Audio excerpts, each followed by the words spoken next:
Então, eu quero começar no 130. Hoje nós falamos que iríamos conversar um pouco sobre a encarnação, não é isso? Questão 132 do Livro dos Espíritos. Nós já conversamos sobre, na última reunião, sobre a evolução espiritual, né?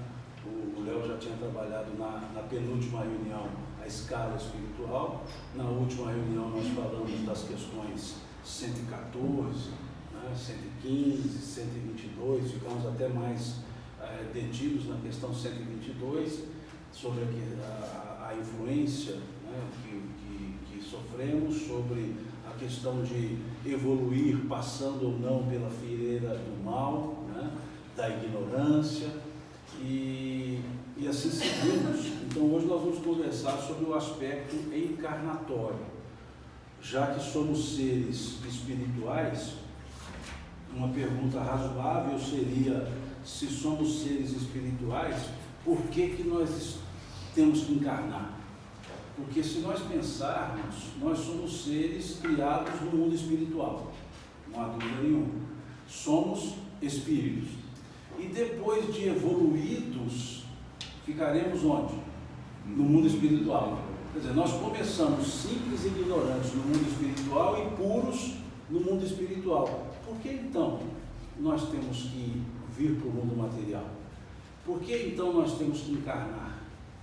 Por que seria aparentemente um desvio de rota? Por que não só no mundo espiritual nós desenvolvemos todo esse processo? Então é justamente dentro dessa lógica de sermos seres espirituais e precisarmos estar encarnados, no meu caso bastante encarnado, né? A gente tem que pensar nisso. Por que a gente entra na carne? Por que é preciso uma vida material? E é isso que Kardec pergunta. É justamente esse aspecto que vai abrir o capítulo 2 do livro 1, ou melhor dizendo, do livro 2 do Livro dos Espíritos, que ele pergunta qual o objetivo da encarnação dos espíritos.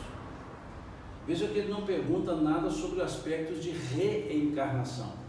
A pergunta é: por que existe o ato encarnatório? O porquê de uma encarnação? Veja, qual o objetivo da encarnação dos espíritos? E a resposta que os espíritos dão: Deus lhes impõe a encarnação com o fim de fazê-los chegar à perfeição. Para uns é uma expiação, para outros uma missão, mas para alcançarem essa perfeição, têm que sofrer todas as vicissitudes da existência corporal. Nisto é que consiste a expiação.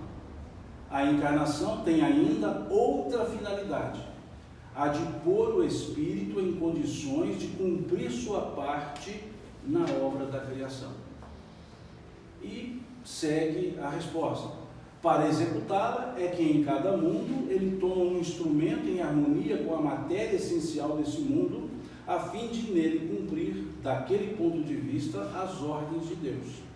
É dessa forma que, concorrendo para a obra geral, ele próprio, o Espírito, se adianta. Vejam que resposta interessante.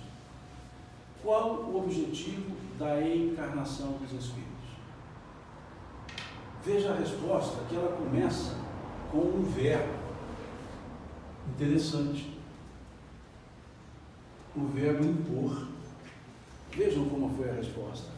Deus vos impõe a encarnação. O que é imposição? Uma obrigatoriedade, uma obrigação, uma obrigatoriedade. A resposta não foi Deus vos sugere, ou Deus lhe dá a liberdade de escolha, se encarna ou não. A resposta foi Deus vos impõe a encarnação. Qual o sentido, o porquê do impor? A gente vai perceber isso na sequência da resposta. Por que é algo imposto? Deus vos impõe a encarnação com a finalidade de vos fazer progredir, em outras traduções, ou de chegar à perfeição, em outras traduções. Então, Deus vos impõe a encarnação com a finalidade de vos fazer atingir a perfeição. Então, qual que é o fim da encarnação? Aperfeiçoamento, perfeição. Veja, Deus vos impõe a encarnação com a finalidade de fazê-los chegar à perfeição. Então, se a finalidade é a perfeição, o verbo impor, ele existe porque é uma necessidade. Nós necessitamos encarnar para progredir. Se é uma necessidade, não dá para ser uma escolha. É necessário. Eu preciso disso. Mesmo que eu não queira, eu preciso. Numa linguagem mais rasa, bem rasa. Uma criança, até nós adultos, gostamos de uma injeção? Tipo, uma bezetacil, nós somos mais velhos, ainda somos dessa época, que dói, mas dói com gosto. Imaginemos uma criança então, o pai chega, a mãe vai ao médico levar a criança, porque ela adoeceu, vai ao médico, o médico diagnostica e prescreve uma injeção. Uma criança de 4, 5 anos sabe o que é uma injeção. Ela vai dizer assim, eu não tomo. O pai ou a mãe vai dizer o quê? Toma. E ela fala, eu não tomo. O pai fala, toma. E ela fala, ai, tomou. Por quê? Porque a criança enxergava a dor. Os pais enxergavam a solução. Então era necessário que aquela criança tomasse aquela injeção. Então os pais impuseram, apesar da recusa da criança, porque a criança não tinha um nível de entendimento suficiente para perceber o efeito benévolo e só ficava enxergando a situação, o momento, o durante. Estamos por encarnar, estamos lá. O Espírito fala, o preposto de Deus diz assim, você vai encarnar. Eu falo, não vou. Vai, não vou, fui. Por quê? Porque é necessário. Necessário. E eu vou enxergar o quê? Por que eu vou sair daqui, desse bem bom danado, para ir para aquele lugar, para aquela terra cheia de complicação? Porque eu só estaria enxergando o durante e não a consequência. E isso nós percebemos quando olhamos a fala de São Luís, no capítulo 4 do Evangelho segundo o Espiritismo, lá no item 25. Veja o que São Luís fala nesse item 25.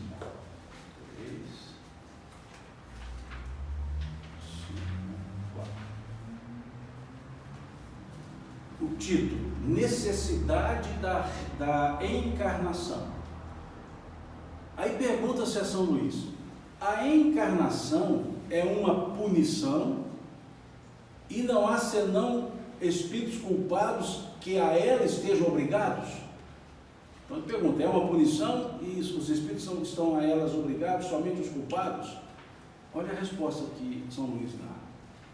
A passagem dos espíritos pela vida corporal é necessária para que possam cumprir, com a ajuda de uma ação material, os desígnios cuja execução Deus lhes confiou.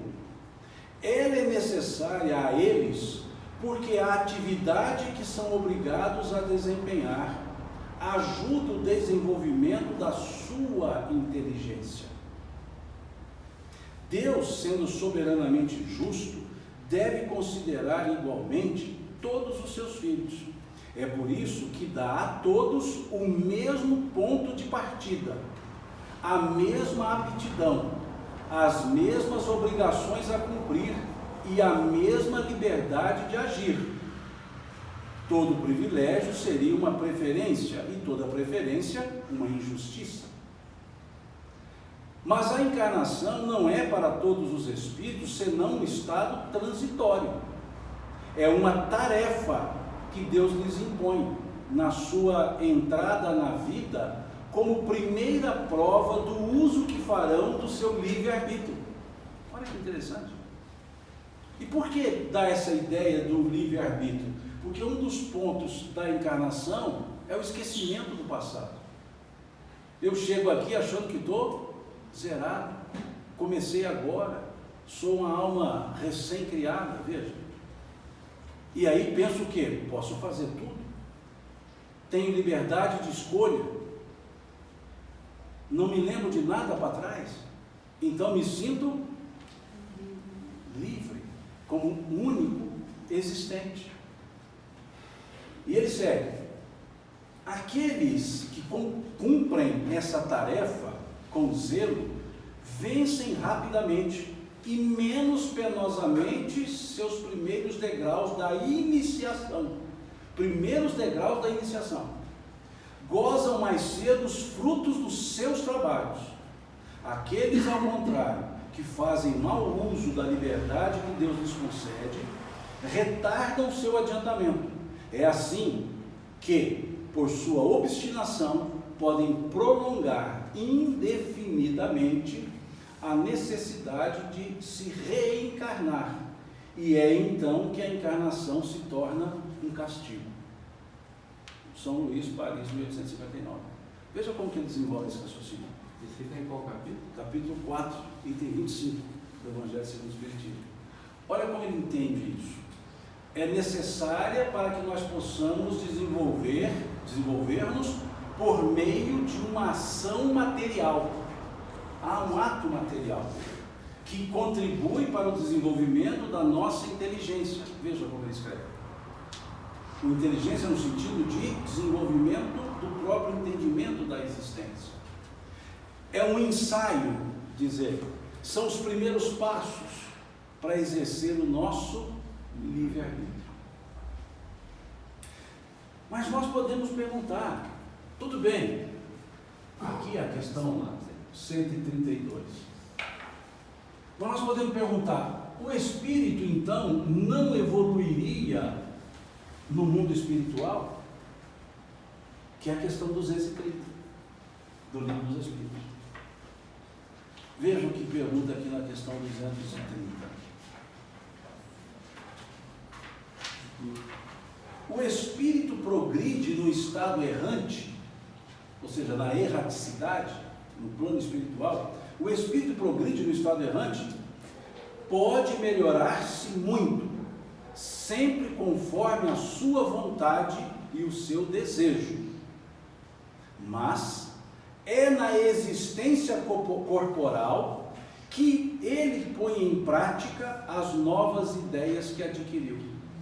Olha que interessante.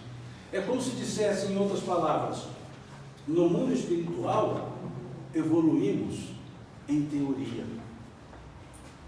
No mundo espiritual evoluímos em conhecimento, mas somente aqui no mundo material que nós conseguimos colocar em prática o conhecimento que dizemos adquirir lá. Por quê? Porque aqui no mundo material nós temos situações que não são vivenciadas se ficarmos no mundo espiritual. Qual é o elemento de amor mais forte que nós temos aqui no mundo material? Materno. Não sei por que fala materno, por que não pode ser paterno? É porque o amor materno ele dura um pouco mais, ele começa mais cedo, né? A mãe já se chama por mãe quando ela vê o resultado de gravidez, e o pai se chama por pai quando a criança nasce. Então tem 9 meses de diferença aí entre a maternidade e a paternidade, né? Mas veja, essa ideia, o amor maior que nós dimensionamos na Terra é uma terra. Ok. O que é o amor materno? É aquele amor que alguém tem por outro alguém, porque foi responsável por criar esse outro alguém, por gestar esse outro alguém, e por cultivar esse outro alguém e por ele nascer. Não é essa lógica que se usa? E aí diz, meu. Não é assim? É aquele amor que a mãe vai dizer assim, eu crio meus filhos para o mundo. Aí você pergunta, o que é mundo? Ela fala, minha casa. Porque é o amor que não quer deixar ir. Por quê? Porque saiu de dentro. Porque é meu. Eu é que fiz, não é assim? A lógica, embora não seja o fato, porque nenhum espírito deriva de espírito. A maternidade, ela é em função de uma regra, de uma relação de consanguinidade. Ele não é um amor, o amor materno não é um amor tão amplo assim. Ele fica limitado àquele grupo, que é chamado de filho. O amor materno se expande, além da realidade dos filhos. Não é assim? Khalil Gibran dizia, o amor só será pleno na terra quando as mães amarem os filhos das outras como amam os seus. É um amor mais exclusivista, que ama o filho da outra como filho da outra, mas ama os seus como sendo próprios. Veja, e não são próprios, porque são espíritos, mas isso é antes de encarnar. Depois de encarnar, acabou essa conversa, é meu. Não é assim a ideia materna? Duas mães aqui conversando, duas crianças ali de fora brincando, pequenas, uma filha de cada uma das mães. Cada uma filha de cada uma das mães. Escuta-se um choro, saem as duas mães correndo, e uma chega lá e fala o quê? Graças a Deus. É o filho da outra que está chorando. Não, mas eu vou lá e ajudo, com o coração aliviado. Então perceberam que esse amor é um amor um tanto nada universalista? E que não tem como ser mãe no mundo espiritual no sentido de progenitura? Não tem como gestar um espírito dentro de um espírito? E aqui a gente gesta um corpo dentro de um corpo? Então esse amor aqui é algo mais próximo a um outro substantivo. Apego. Ele é mais próximo ao apego. Isso no mundo espiritual nós teríamos. Só aqui. E aí nós temos que nos desapegar, sem deixar de amar. Só aqui esse exercício. Prático só aqui. Em teoria, sim. Não, vou fazer o esquema certinho, então vou amar desse tanto, vou desapegar, aqui eu libero nessa área, tá? Vem aqui o interessado, a gente libera daqui, pronto. Agora vamos para o campo de jogo. Aí a coisa não dá certo. Porque não combinou com o adversário. Não é assim? Né? A gente diz, não combinou com os russos, né? Que é uma piada lá da Copa de 58, né? Que o técnico da seleção brasileira, o Feola, ele estava organizando a equipe e aí foi fazer a preleção antes do jogo, ia jogar contra a Rússia. E aí então ele chamou o time e disse, vamos organizar o jogo aqui. Didi, você vai soltar a bola para o Quarentinha, você vai lançar na lateral esquerda para o Newton Santos, você corre um pouco e cruza para a ponta direita para o Garrincha. Garrincha, você dribla o lateral, vai linha de fundo e cruza na altura do pênalti. Didi, presta atenção, você sobe e cabeceia na altura do pênalti, no lado direito, no baixo canto direito do goleiro. Tranquilo, vamos repassar. Didi para Quarentinha para o Newton Santos para Garrincha vai, cruza, Didi cabeceia, gol. Alguma pergunta? Aí o Garrincha perguntou, professor, os russos foram treinados para esse negócio dar certo? Ele combinou com os russos? Você tem que combinar com outra parte, porque não depende só de cá. Então veja, a gente combina, mas tem as circunstâncias da vida material que fazem parte do nosso campo provacional. Então aqui na Terra nós vamos agora exercitar a teoria adquirida lá. E é fácil? lidar com essa questão? Nós, os pais, os homens, talvez não saibamos. Talvez não, nós não sabemos. Por exemplo, o que é o efeito de um nascimento de uma criança. Para alguém que gestou essa criança 9 meses dentro, que alimentava essa criança com o seu próprio alimento, que protegia com o seu próprio corpo, e que nada de ameaça existia, e de repente aquilo sai dali, e a única coisa que liga, corta um cordão umbilical, dá uma sensação de alegria pelo nascimento, e vem uma coisinha lá que ninguém sabe o que é, perda. Ao mesmo tempo é uma alegria que vem uma preocupação, uma situação. Tá bom, mas isso é atenuado, porque durante um tempo está amamentando, ainda alimento com coisa que sai de mim, veja. Então ainda está ligado a mim, mas chega uma hora que tem que desamamentar a mãe, porque a criança é fácil ser desamamentada, o problema é desamamentar a mãe, porque seria uma segunda perda. Por que uma segunda perda? Porque agora, nem precisa de mim agora, eu preciso da minha mão para botar comida na boca, para não... Veja, dá uma sensação de perda. Depois, tudo bem, mas ainda depende de mim, porque a criança não faz nada, eu tenho que cuidar daqui, dali, eu escolho a comida, eu que faço. Aí chega uma hora que essa criança vai querer algo diferente do que a mãe está oferecendo. Vou abrir um parênteses. A minha esposa, a Leia, como se eu tivesse outra, é o contrário, a Leia, minha esposa, ela sempre comprava um McLanche Feliz para o Tiago, meu filho. Comprava um McLanche Feliz.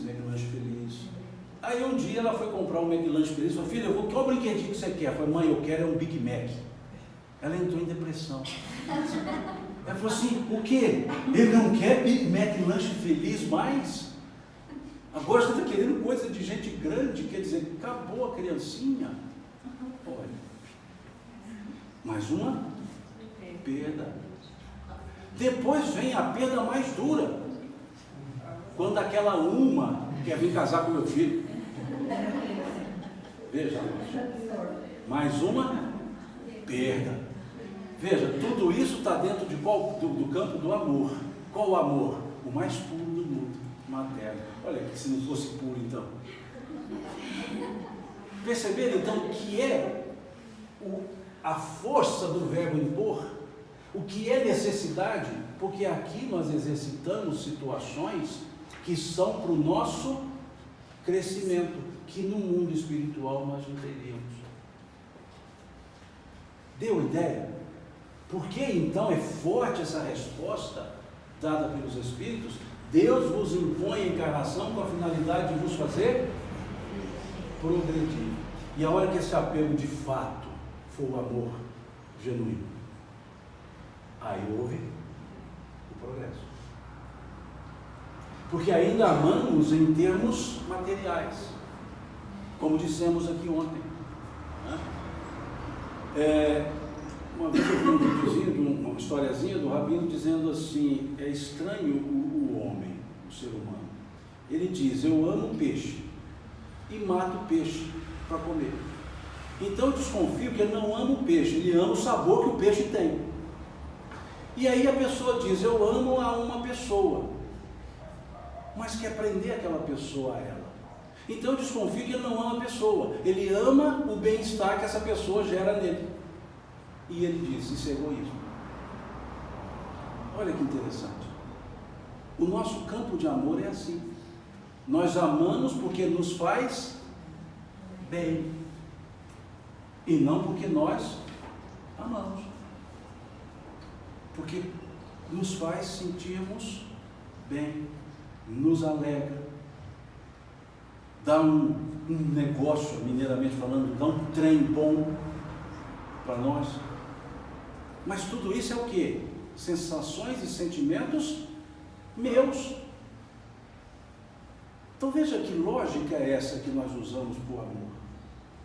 Por amar, por gostar, é porque nos faz bem. Eu preciso dessa pessoa para me fazer bem. E se me abandona, me faz mal. Então não pode me abandonar porque eu vou ficar mal. Esse amor está muito personalista, não está? E um personalismo voltado só para a própria pessoa. Então vejam que no mundo material nós temos muitas coisas para serem trabalhadas para conseguirmos nos aperfeiçoar. E eu estou usando a ideia do amor por quê? Porque é o cerne da lei de Deus. Esse não é o mandamento principal da lei de Deus, amar? Não interessa a quem? Amar? Amar o Senhor teu Deus com todo o teu coração, espírito, alma, entendimento, amarás o teu próximo a ti mesmo. O verbo é amar. Então, qual é o maior dos mandamentos? Amar. João, na sua primeira epístola, Deus é amor. Então, onde nós temos que trabalhar? No campo do mandamento, no campo do sentimento, do amor. Então nós evoluímos, nos aperfeiçoamos dentro da lei de Deus, dentro do amor, dentro dessa estrutura. Então tudo que nós fazemos, nós sempre comprometemos o amor. É essa lei que foi comprometida. O egoísmo, ele compromete a estrutura do amar, porque o amor em tese seria altruísta. Então é esse o campo que nós estamos aqui trabalhando na Terra. Que no mundo espiritual, a pessoalidade, a familiaridade, a consanguinidade, a ideia de eu ter gestado, gerado, e desaparece tudo isso. E aí, as ideias de aperfeiçoamento é por afinidades de propósitos. E não porque veio de mim. Então esse é um ponto que precisa ser pensado. Por isso, é imposição. Não é que Deus desrespeitou o nosso livre-arbítrio. Ele quer que exerçamos o livre-arbítrio a partir das escolhas que nós fizermos. E estar encarnado é o campo ideal, é o campo necessário para exercermos o nosso livre-arbítrio. Aí entendemos a fala de São Luís. É onde o Espírito dá os primeiros passos para o desenvolvimento do seu livre-arbítrio. Deu a ideia, gente?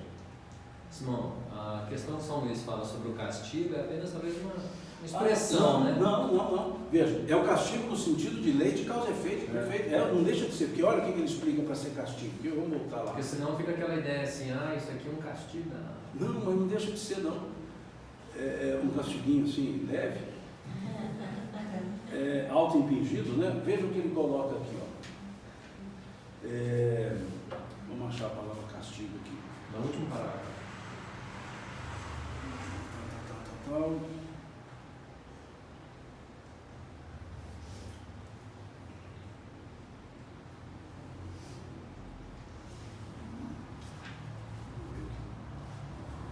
O sendo justo deve considerar igualmente a todos seus filhos, depois que dá todo mesmo compartilham, toda a preferência do tipo.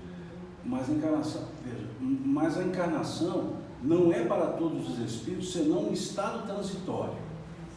É uma tarefa que Deus lhes impõe na sua entrada na vida, como primeira prova para o uso que farão do seu livre-arbítrio. Aqueles que cumprem essa tarefa com zelo, vencem rapidamente e menos penosamente seus primeiros degraus da iniciação e gozam mais cedo do fruto dos seus trabalhos. Aqueles, ao contrário, que fazem mau uso da liberdade que Deus lhes concede, retardam seu adiantamento e assim, pela sua obstinação, podem prolongar indefinidamente a necessidade de se reencarnar, e é então que a encarnação se torna um castigo. Veja, a encarnação se torna um castigo.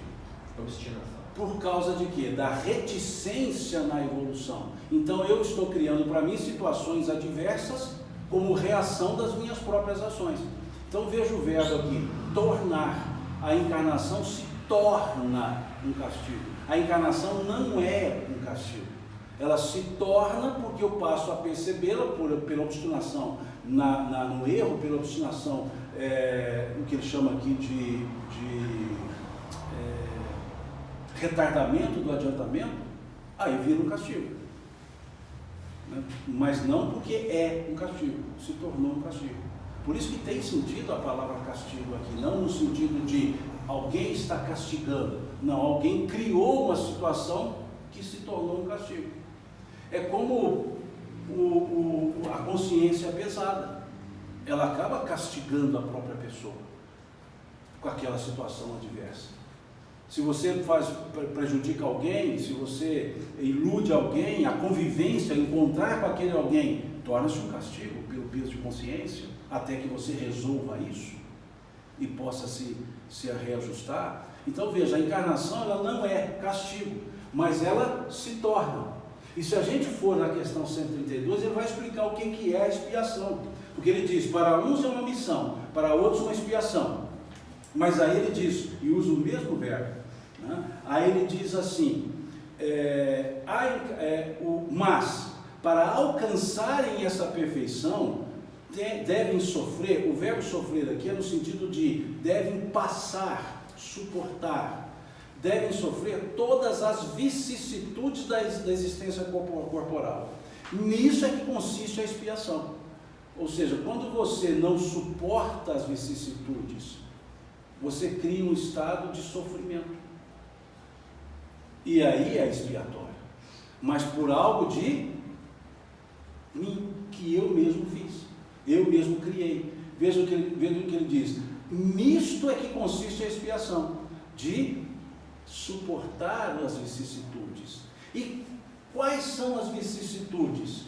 As consequências das minhas atitudes.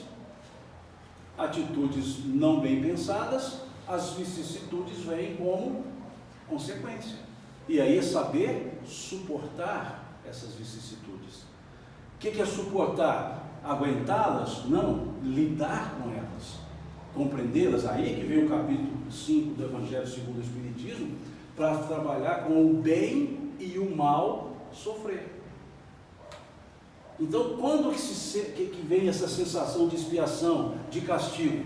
Quando a gente faz um desvio de rota, que nós já vimos lá na questão 122, as escolhas a qual o Espírito cede. Não é isso que nós vimos na semana passada? Hoje é dia do professor, eu estou falando alto, estou na cabeça a aula passada, não, reunião passada. Lembram disso? Que nós fomos lá no Velho Testamento analisar aquela ideia de ceder ou não ceder a uma, aspas, tentação. Então vejam o que eles colocam. E aí vem um outro aspecto importante. A encarnação tem ainda, a forma adverbial, tem ainda outra finalidade.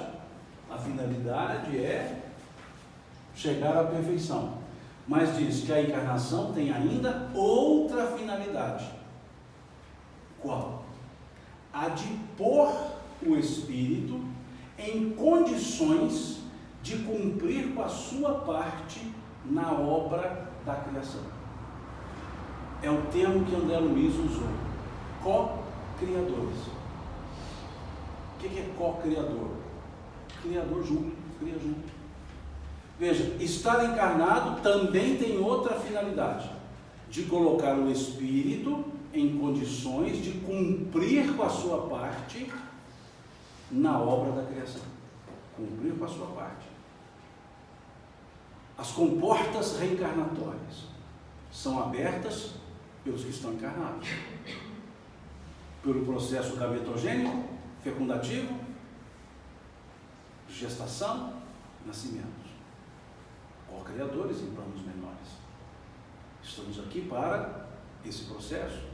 Co-criador no sentido da obra da criação, de evoluir dentro das leis, da compreensão das leis de Deus, de cumprir com as leis de Deus.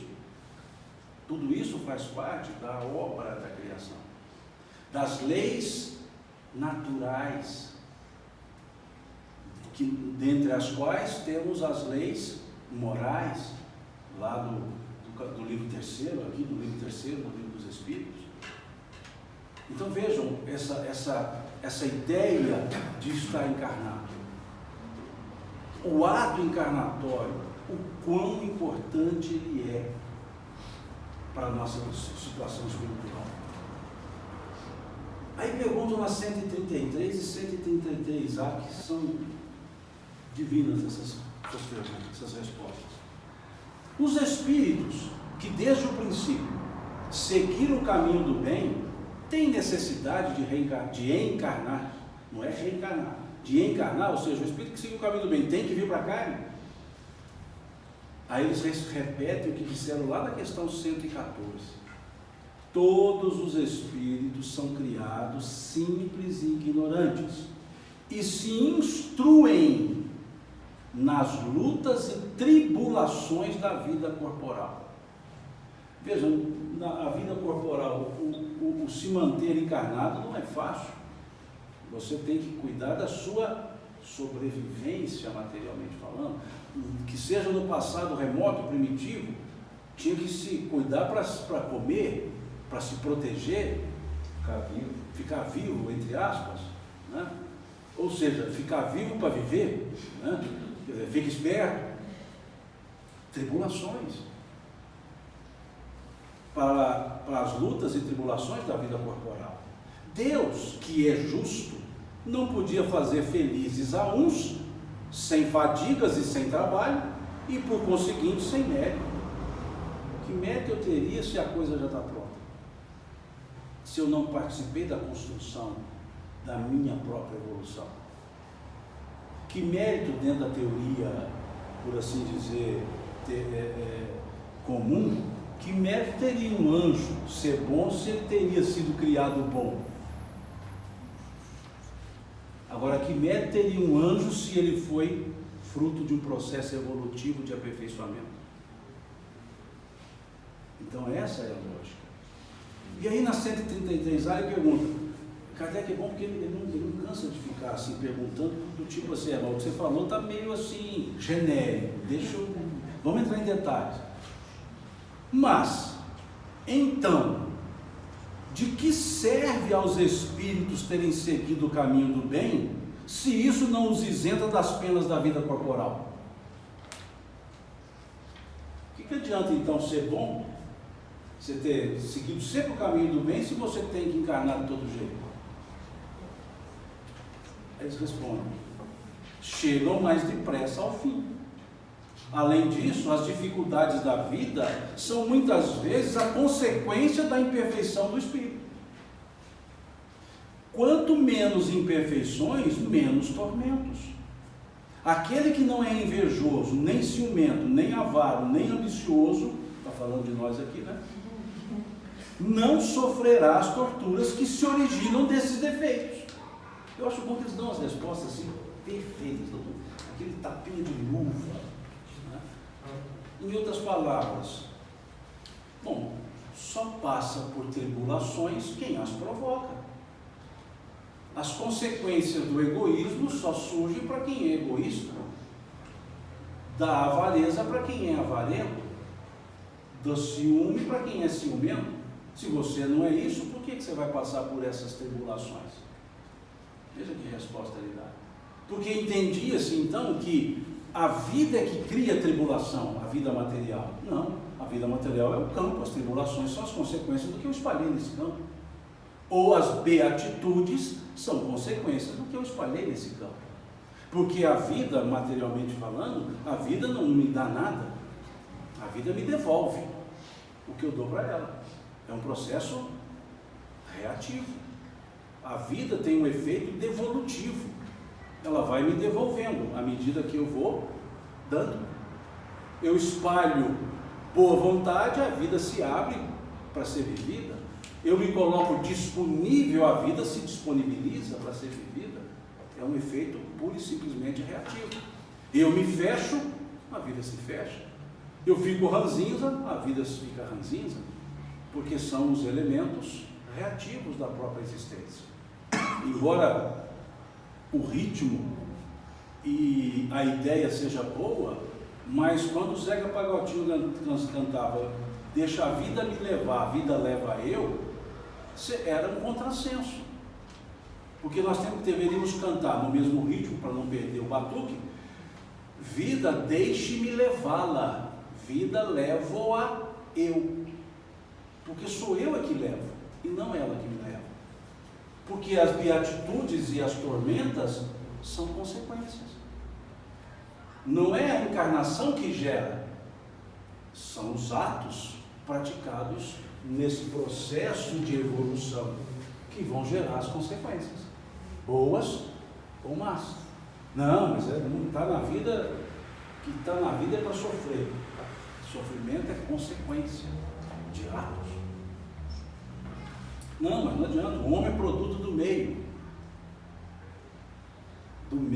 que ele alimenta e gosta de alimentar-se dele. Ano 2000, o assalto e o sequestro da linha 174, lá no Rio de Janeiro. Teve até um filme, agora recente. O assaltante acaba por matar uma professora e também foi morto. Quem era o assaltante? 1994, um sobrevivente da chacina da Candelária. Bom, vítima da violência, por isso gerou violência. Quantos sobreviveram? Quantos assaltaram?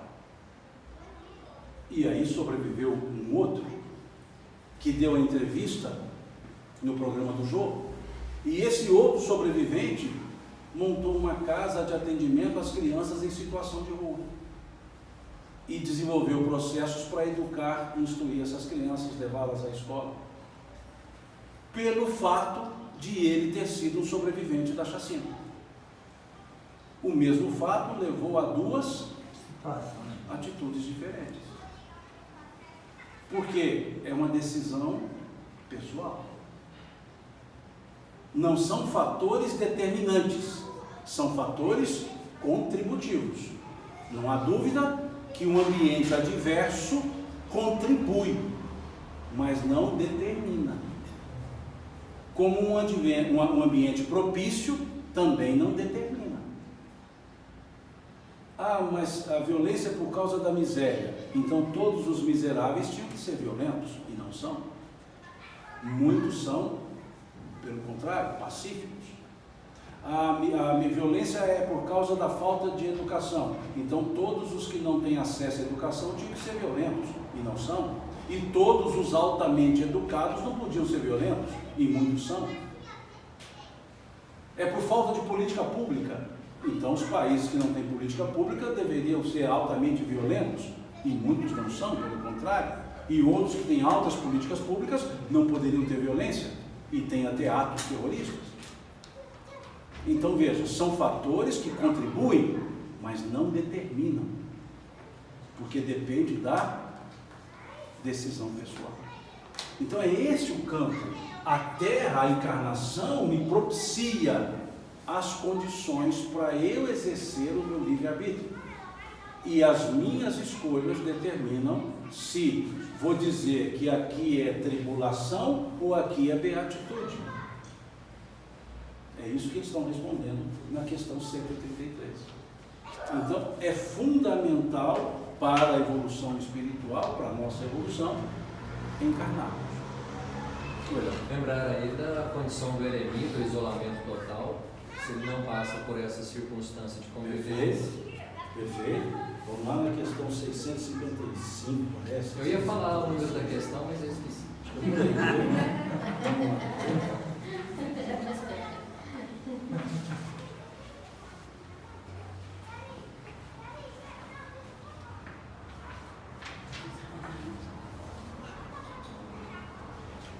Os homens que se entregam à vida contemplativa têm algum mérito aos olhos de Deus, já que pensam nele e não fazem mal a ninguém? Aí eles respondem: não, pois se não fazem mal, também não fazem o bem, e são inúteis. Aliás, não fazer o bem já é um mal. Deus quer que se pense nele, mas não quer que se pense apenas nele, pois deu ao homem deveres a cumprir na terra. Aquele que se consome na meditação e na contemplação constantes e eternas, nada faz de meritório aos olhos de Deus, porque a sua vida é toda pessoal e inútil à humanidade, e Deus lhe pedirá contas do bem que não houver feito. 657. Então, está lá na lei de adoração. Então veja, não quer dizer que, não, então você está falando que meditação não é boa, é ótimo, é excelente. O que está dizendo aqui é o seguinte: eu vou me afastar do mundo para eu cuidar de mim, vou me iluminar. Aí eu vou me iluminar para brilhar para quem? Pode ir, mas tem que voltar. Entendeu? Que é a ideia de Siddhartha, o ascetismo. Vivia no meio do palácio, com opulência, conheceu a pobreza, vou me afastar do mundo, da miséria, e foi viver como uma seta, distanciado de tudo. Aí percebeu que ele estava isolado de tudo, e entendeu que o caminho ideal era o caminho que ele chamava caminho do meio, que um filósofo da minha terra natal, São Gotardo, ele dizia assim: na vida não podemos voar tão alto como o urubu, nem andar tão baixo como o tatu. Caminho do meio, a média altura. Então é essa lógica, né, que a gente precisa trabalhar.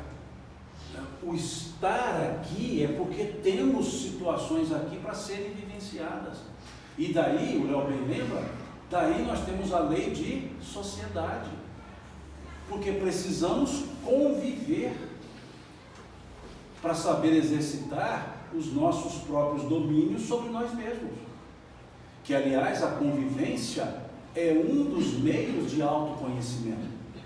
Conviver, se autoconhecer no convívio com o semelhante, através das minhas ações, reações, atitudes, juízos de valores. Então vejam, o estar encarnado é uma escola, que nós podemos chamá-la de escola bendita, porque do lado de lá não teríamos toda essa construção pessoal que nós fazemos quando estamos encarnados. Está tranquilo até aqui? Não, lembrar aí também a questão da recrudescência ao egoísmo quando se tenta eliminar a ideia da família, né? Exatamente, questão 775. Eu ia falar também.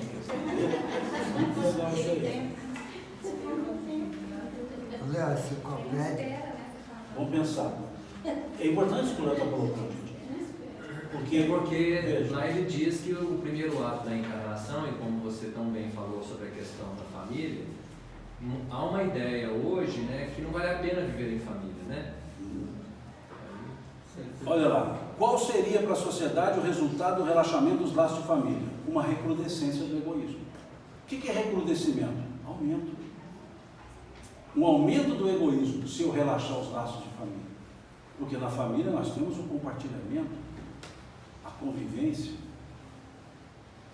E isso significa então que se relaxar os laços de família aumenta o egoísmo, apertar os laços aumenta o altruísmo. Esse conceito de família é pais e filhos? Família. Tudo? Vamos lá na questão 695, então, que vai te dar o conceito de casamento, que é muito legal. Não vamos entrar em detalhes não, isso aqui dá mais para frente, nós vamos chegar lá. Mas vamos lá, questão 695. O casamento, isto é, a união permanente entre dois seres, é contrário à lei da natureza? É um progresso na marcha da humanidade. O que é a lógica aqui? A união. Se é consanguíneo, não consanguíneo, é a união. E união permanente entre dois seres. Não colocou aqui homem e mulher, dois seres. Então veja que é um conceito bem mais amplo. E o pessoal acha que isso é conversa de hoje em dia. Isso é no século XIX, os espíritos já estavam trazendo as ideias. De que não são estruturas físicas que determinam a afetividade.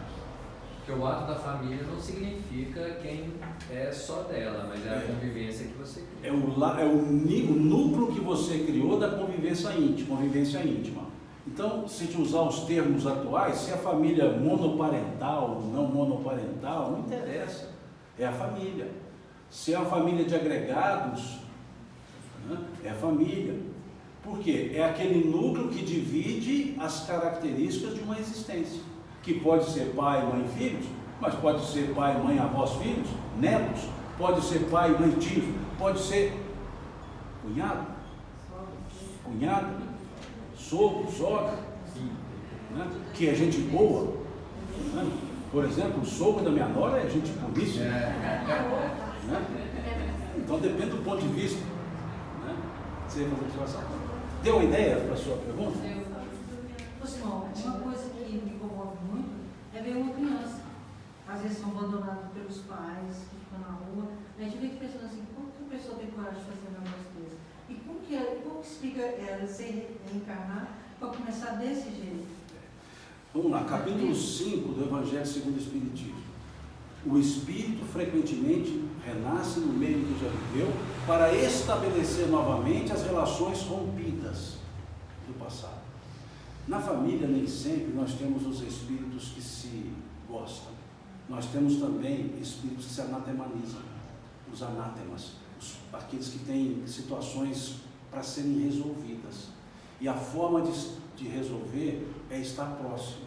E a ordem familiar guarda a relação com as necessidades. O que eu chamo de ordem familiar? O fato de eu ser pai e aquele espírito ser meu filho faz parte do processo.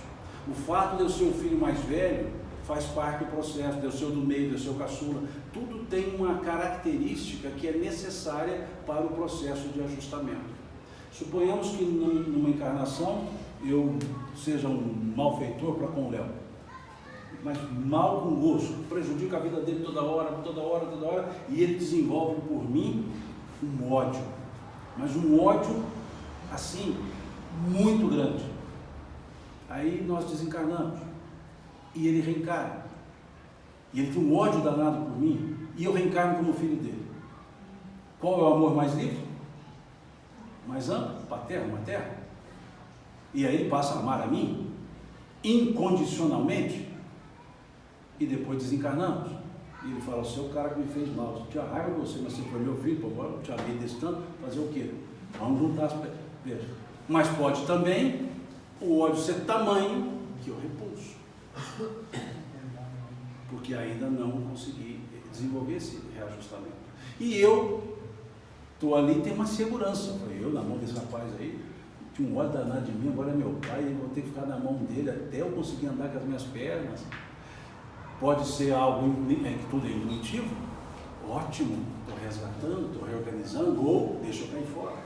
Então, vai depender das atitudes, mas estão ali as pessoas certas, na família certa, no momento certo, só aguardando as atitudes certas. E pode ser essa do abandono ou essa do acolhimento. Tá certo? Está na didática da lei de Deus. Tranquilos? Oi.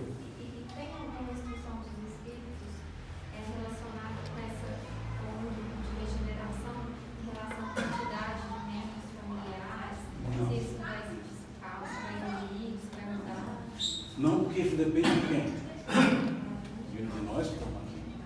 Mas os mecanismos naturais regulam muitas coisas.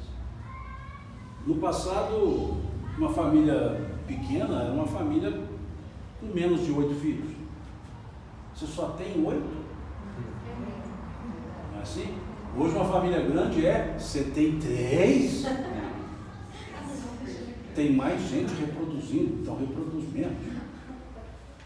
Porque senão não tem espaço. É a acomodação natural. As pessoas se casavam no passado, dizia que as pessoas eram mais maduras. Não, porque minha avó se casou com 16 anos, Noma casou velha, a minha casou com 11, veja, no passado, porque eram mais maduras. Não, meu avô se casou com 14 anos, não, com 16 anos já era um homem responsável, casado, tinha até filho. Não era assim as conversas do passado? Será que eles eram mais maduros? ou tinha simplesmente uma exigência menor do mundo? O que se precisava para casar nos anos 20, nos anos 1910? O que se precisava para casar? Uma mulher está na fase reprodutiva, saber cozinhar, lavar e tolerar marido. Passar nem precisava. Isso dá para fazer com 14 anos? Qual era o grau máximo da maturidade? Isso. Para um homem se casar, bom, ter força física, saber cuidar de gado, bater pasto, fazer cerca. Com 16 anos, ganhar dinheiro, com 16 anos dá para fazer isso? Dá. Com quarta série, meu avô sabia muito mais do que eu hoje, com segundo grau, com primeiro grau. Ele sabia mais ou o mundo pedia menos? Perceberam? Precisava apenas somar, dividir, multiplicar, subtrair. Não precisava de cálculo de matriz, cálculo diferencial, não precisava nada disso. Então vejamos, hoje o mundo pede um pouco mais. E o que o mundo pede hoje, dá para se casar com 16 anos? Dá para se casar com 20, 21? Não, tem que ser dos 30 para cima. O período fértil vai lá dos 11 até por volta dos, 45, 50. Já encurtou, agora vai dos 30, porque está fértil antes, mas não pode usar, porque vai casar depois dos 30. Veja que naturalmente as coisas vão se amoldando e vão se ajustando. É o que Malthus não conseguiu perceber quando ele criou a sua teoria, a malthusiana, que os alimentos crescem em proporção aritmética e a população em proporção geométrica. E chegará um tempo que não haverá um dissenso. Mas acontece que há mecanismos que vão regulando naturalmente isso. Tá certo? Veja como é que há a lei natural vai ajustando isso. Que já vai fazendo parte do nosso progresso, da nossa programação encarnatória. Já encarna para não ter aquela penca de menino. Né? Vamos diminuir, vamos ajustar. Veja, vamos fazendo os processos. Né? Agora, só para fechar o raciocínio. Se a minha avó, com 16 anos, lá da época dela, tivesse hoje aqui, ela teria a maturidade de uma pessoa menos de 16 anos. Porque o que o mundo pede hoje, desenvolve hoje uma pessoa de 16 anos, é muito mais do que se desenvolvia lá em 1901, 1900 da vida. Porque hoje tem muito mais. Imagina ela mexendo com um celular.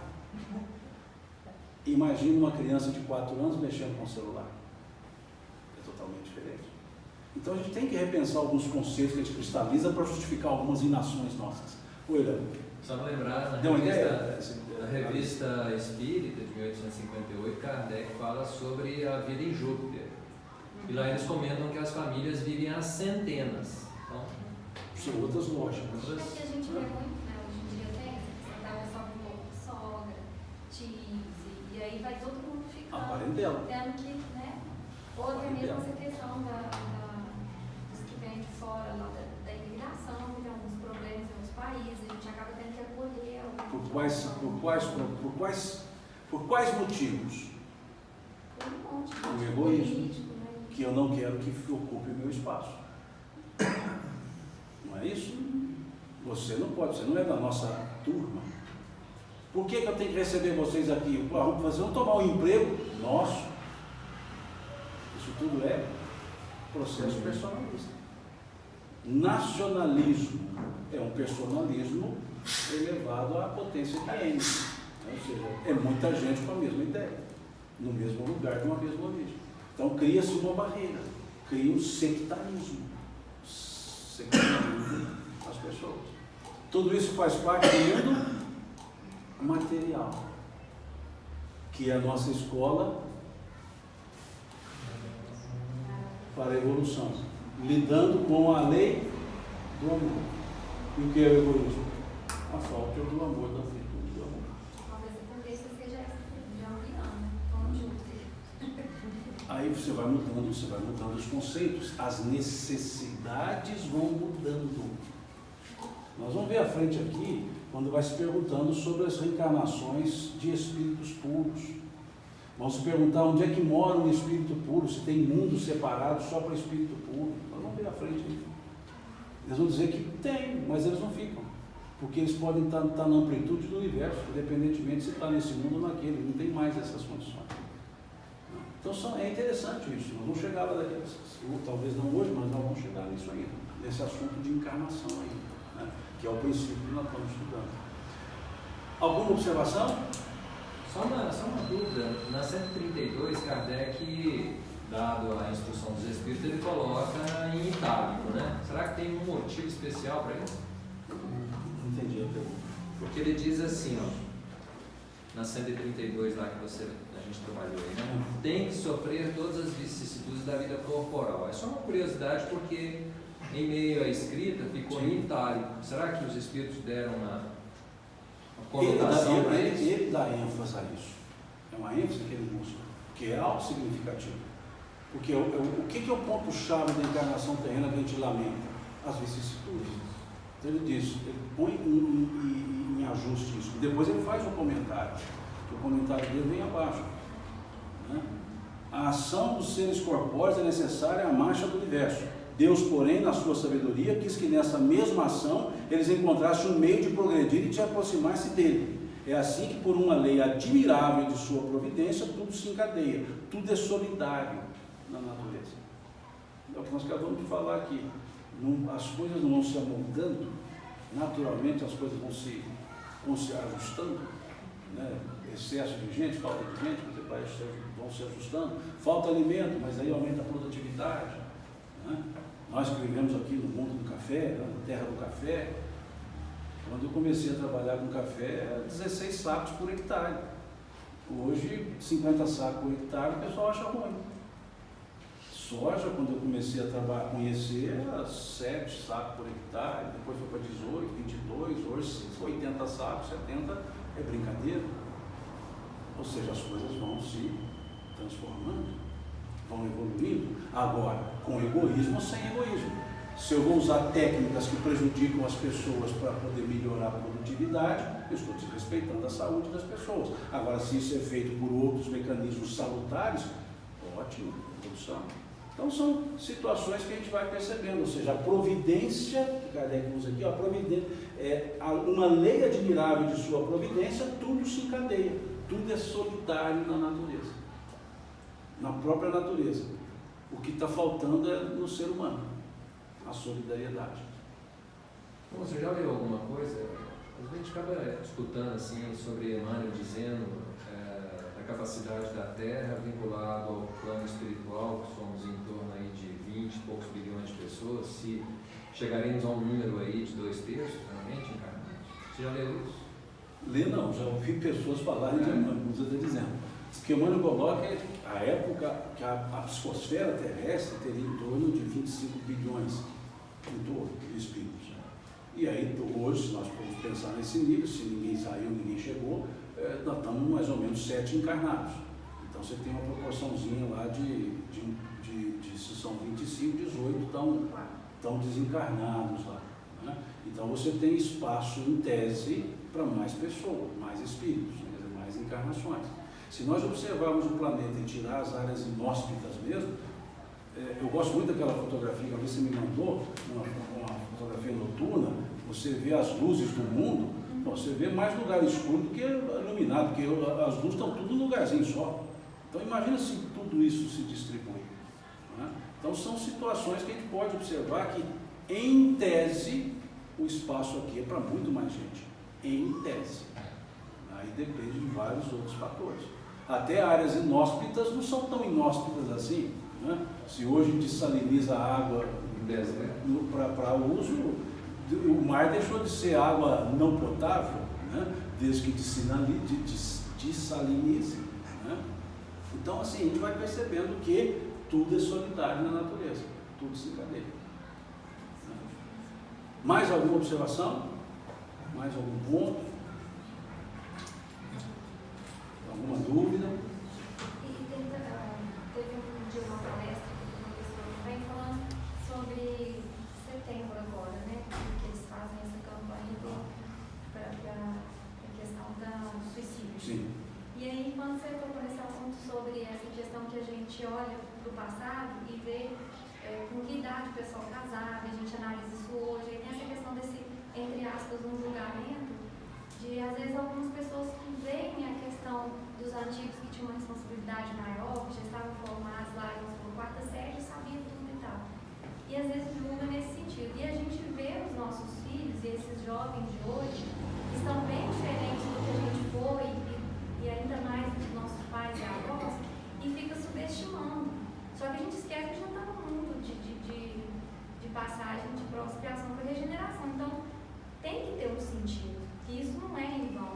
Né? Que mesmo esses jovens que estão aí, morrendo de preguiça, que você acha que não vai fazer nada, não vai trabalhar, não vai conseguir nada, que isso lá na frente vai ter um clique de tipo assim, prestou atenção, deve ser, tem que ter um motivo, né? Porque está muito diferente do que está lá para trás. Eu só acho estranho você falar esses jovens, como se você não fosse jovem.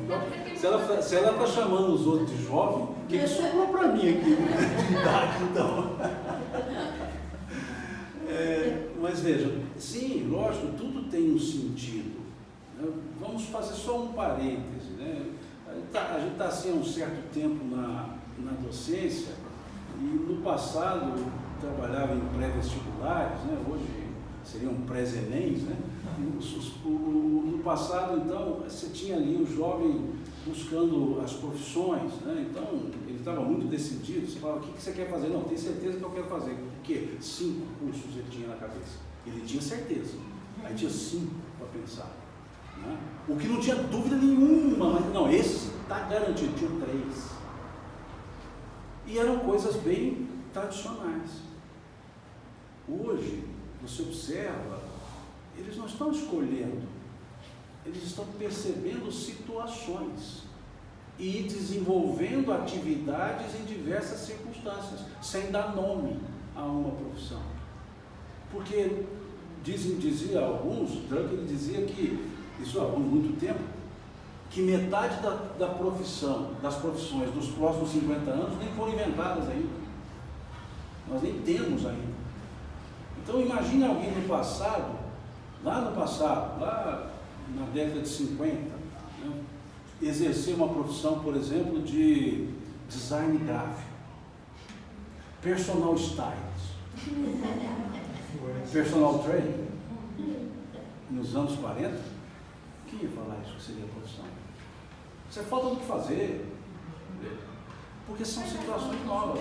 Então, a gente não pode olhar o futuro com olhos do passado e nem olhar o passado com olhos do presente. Que isso a gente chama de falácia historiográfica. Então, eu não posso usar esses conceitos. Eu tenho que perceber as situações.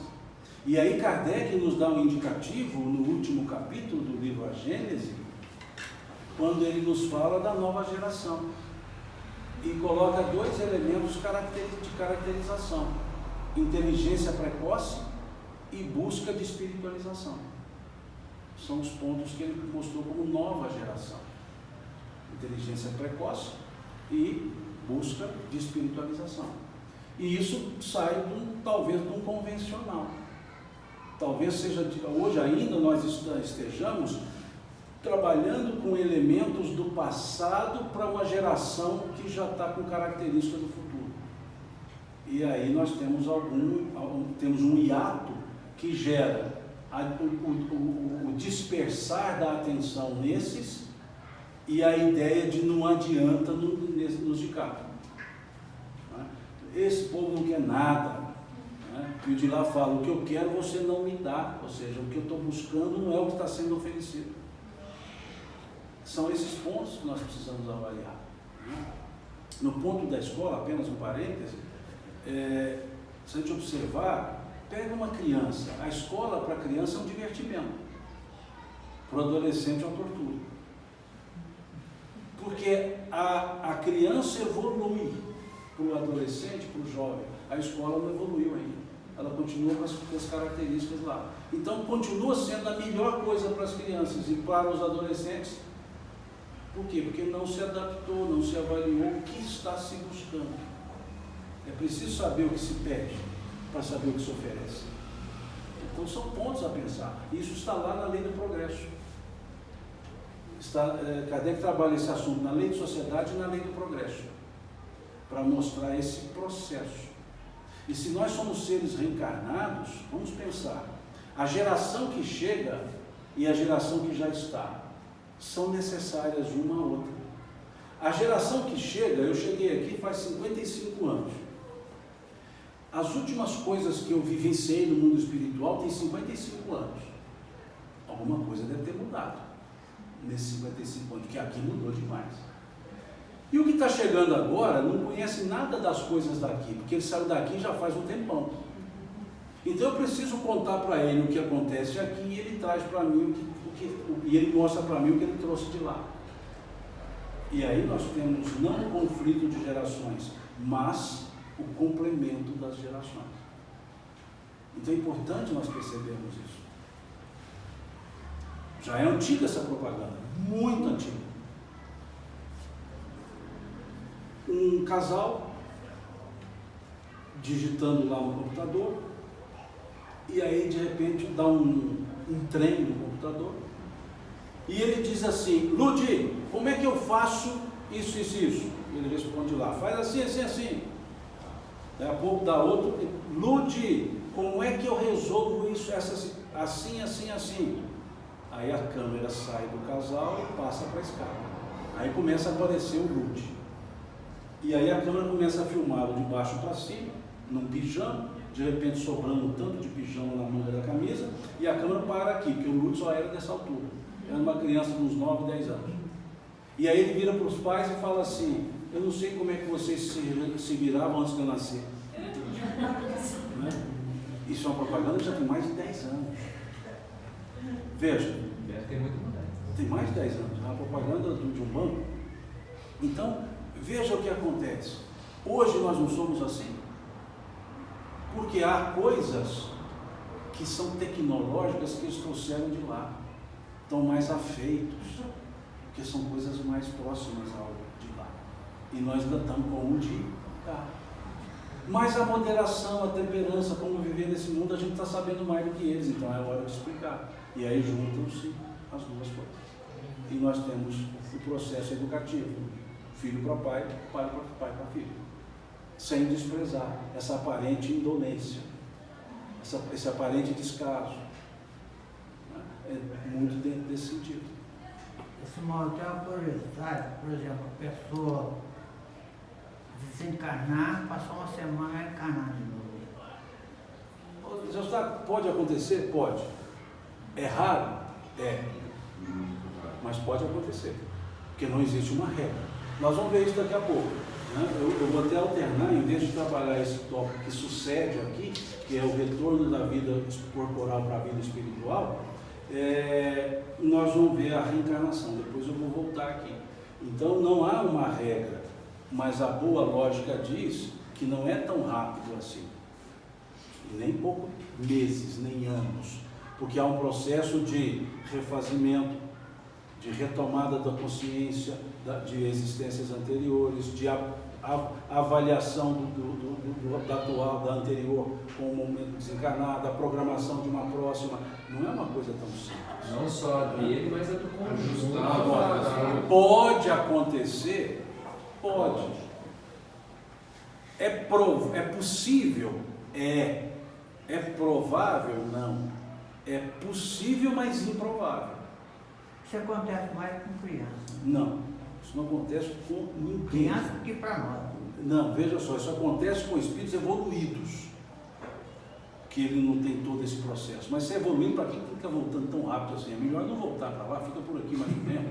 Né? Então não é uma coisa razoável isso. Né? Não é educativo isso, não é lógico isso.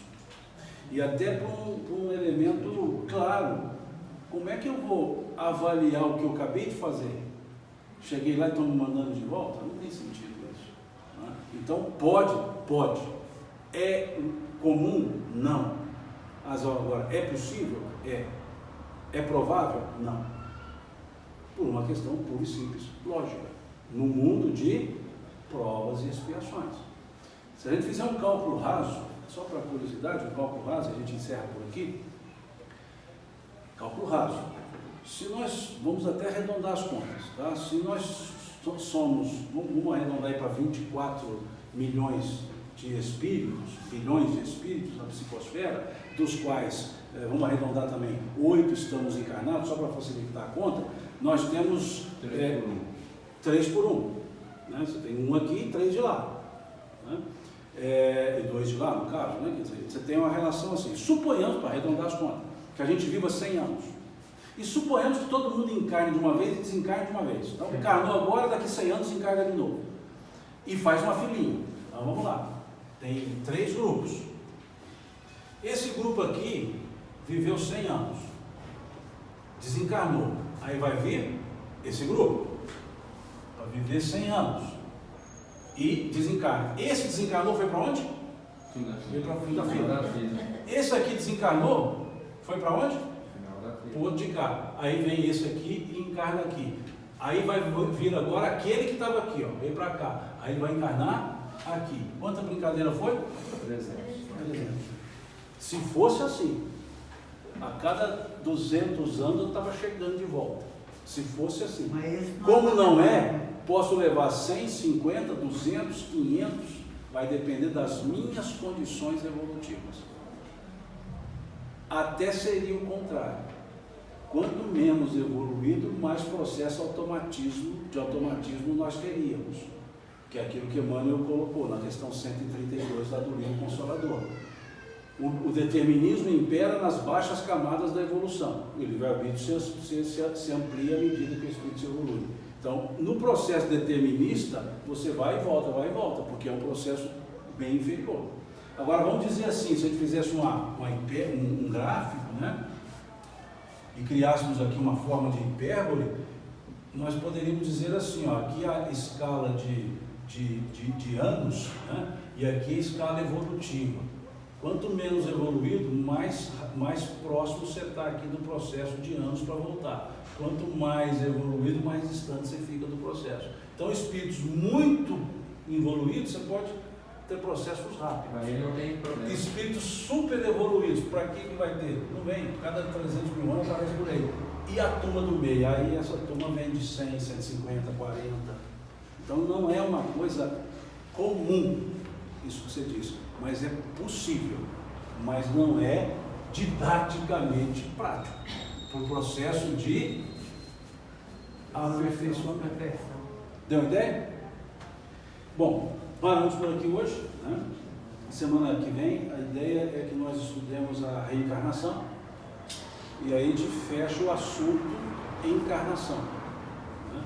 Aí depois vamos para outro princípio evolutivo. Eu volto a dizer, nós não estamos seguindo questão a questão do livro dos Espíritos. A encarnação está em qual pergunta? A partir da questão 166. Que nós vamos começar a trabalhar. A partir da 166. É um tópico legal para estudar um pouco o aspecto reencarnatório, como um dos princípios fundamentais do pensamento espírita. Então nós já vimos alguns princípios, né? Já vimos Deus, já vimos o Espírito, já vimos a progressão, tudo dentro do critério espírito, vimos a encarnação, a reencarnação, então a gente fecha 3 princípios. Né? Depois nós vamos estudar os outros princípios, mediunidade,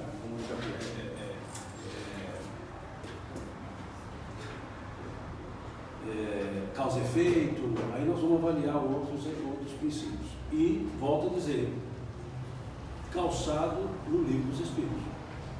Porque aqui nós temos quase tudo que nós precisamos para o desenvolvimento de estudos. Lógico que Kardec aprofundou muito mais coisa nos outros livros, mas a base está toda aqui, a raiz está toda aqui. Então, se a gente quer chegar no fruto, vamos conhecer a raiz primeiro, que a gente chega no fruto depois. Né? Tá certo? Vamos parar por aqui então hoje, né? Agradecendo a Deus pela oportunidade que tivemos, pelo amparo que recebemos e pedindo também que nos abençoe, nos fortaleça para o nosso dia a dia, entendendo todos nós a importância de estarmos aqui encarnados, pelo que agradecemos ao nosso Criador. Fica conosco, Jesus, e guarda-nos junto a Ti em paz. Que assim seja.